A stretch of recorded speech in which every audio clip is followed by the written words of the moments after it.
பெத்த பொண்ணையே கல்யாணம் பண்ணிக்கல, நீங்களா ரொம்ப மோசம்பா. ஏன்டா? அதான் வருது, நியூஸ் எல்லாம் வருது. என்னன்னு? உங்களால பாய் ஒருத்தர் பெத்த பொண்ணையே கல்யாணம் பண்ணி அதை கர்ப்பமா வேற ஆகிருக்கிறாருப்பா. அதெல்லாம் தப்பு. இதெல்லாம் இல்ல எங்க வந்துச்சு இந்த நியூஸ்? வாட்ஸ்அப் குரூப்ல.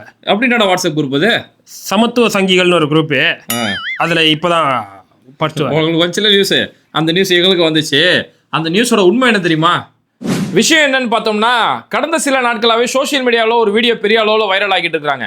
ஒரு இஸ்லாமியர் சொந்த மகளே திருமணம் செஞ்சு அந்த சிறுமியை கர்ப்பமாக்கி இருக்கிறாரு அப்படின்னு சொல்லி அவரே வாக்குமூலம் கொடுக்கக்கூடிய ஒரு வீடியோ இன்னைக்கு சோசியல் மீடியாவில் பெரிய அளவில் வைரலாக இருக்குது. இதோட உண்மைத்தன்மை என்னன்னு சொல்லி அந்த வீடியோட கீ ஃப்ரேம் எடுத்து நம்ம சர்ச் பண்ணி பார்த்ததுல இது உண்மை வீடியோ கிடையாது, இது ஒரு சித்தரிக்கப்பட்ட ஒரு ஸ்கிரிப்டட் வீடியோ. அந்த வீடியோவில் பேசக்கூடிய நபர் ஃபர்ஸ்ட் அவர் ஒரு முஸ்லீமே கிடையாது.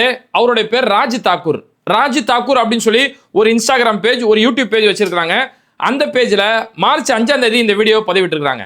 இந்த சேனல்ல என்னன்னு பார்த்தோம்னா, ஃபேக்கா பிராங்க் பண்றது, செட்டிங் பண்ணி சில வீடியோக்கள் பண்றது. ஒரு போலீஸ் யூனிஃபார்ம் போட்டிருக்கக்கூடிய ஒருத்தர் பைக்கை திருடுற மாதிரி, ஸ்விக்கி ட்ரெஸ் போட்டிருக்கிற ரயில்வே ஸ்டேஷன்ல செல்போனை திருடிட்டு ஓடுற மாதிரி, இது மாதிரியான ஒரு செட்டிங் பண்ணப்பட்ட வீடியோக்கள் செய்வாங்க.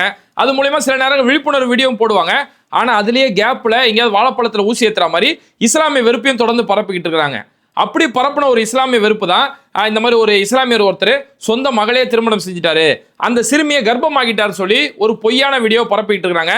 அவங்க பரப்புறாங்கள வீடியோ, அந்த ஒரிஜினல் வீடியோட டிஸ்கிரிப்ஷன்ல நம்ம போய் பார்த்தோம்னா this video is completely scripted not real அப்படின்னு சொல்லி அவங்களே போட்டிருக்காங்க. இது ஒரு சித்தரிக்கப்பட்ட வீடியோ தான், இது ஒரு போலியான வீடியோ தான், இது உண்மை வீடியோ இல்லைன்னு சொல்லி அவங்களே அது பதிவு செஞ்சிருக்காங்க.